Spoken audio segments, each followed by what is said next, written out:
Do you need a side handle for your drill and think you need to go out and buy one? Think again.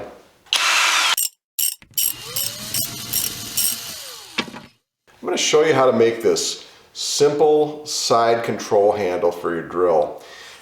It works really well, and the key to what makes it work so well is it's sprung on. So it's important to get this hole just the right size so that it slips on and locks into place. Now what locks it is this slot in it. So that allows it to be just slightly sprung when I slide it on. Holds it into position. And then when I let go of that, it's really locked on there, and it gets even more locked when I'm squeezing it, engaging it as I'm using it.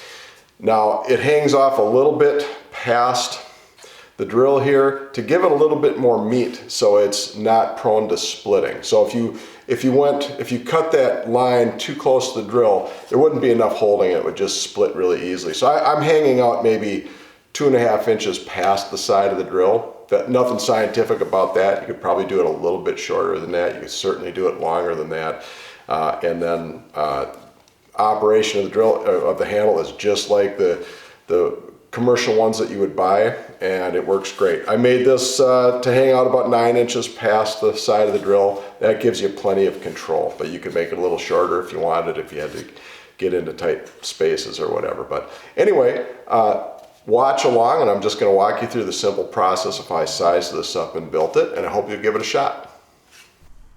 I started with a piece of maple that was 14 inches long by 3 inches wide. Got to use hardwood for this because the softer woods will split.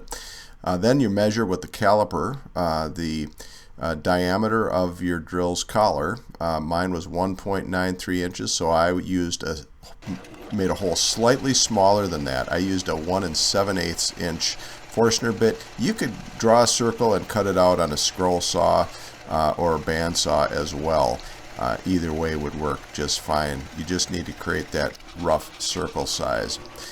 Then draw yourself some curvy handle lines. I used my drawstring bow and then cut with your bandsaw or handheld jigsaw a cut right down the middle. This is going to give you the relief so that it can be sprung onto your drill collar.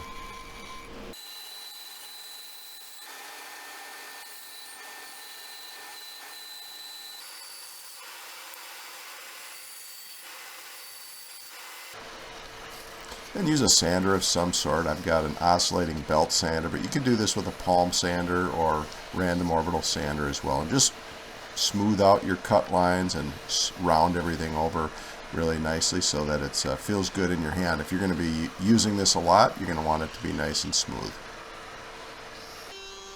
And if you got a router, then this would be a good time to use a roundover bit and just really add to the smooth contour of the handle. That makes it feel very comfortable in your hand.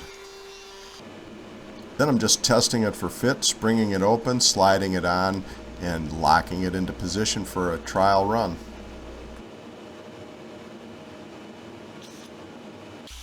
Now that everything's set up, just using it to run some paddle bit holes, and it just gives great control over the drill and over the bit and over the whole operation. Very ergonomic and as good as anything that you would get commercially. Well, that wraps this simple project up. Hope you subscribe, hit like, come back, do all the cool stuff. Thanks for watching.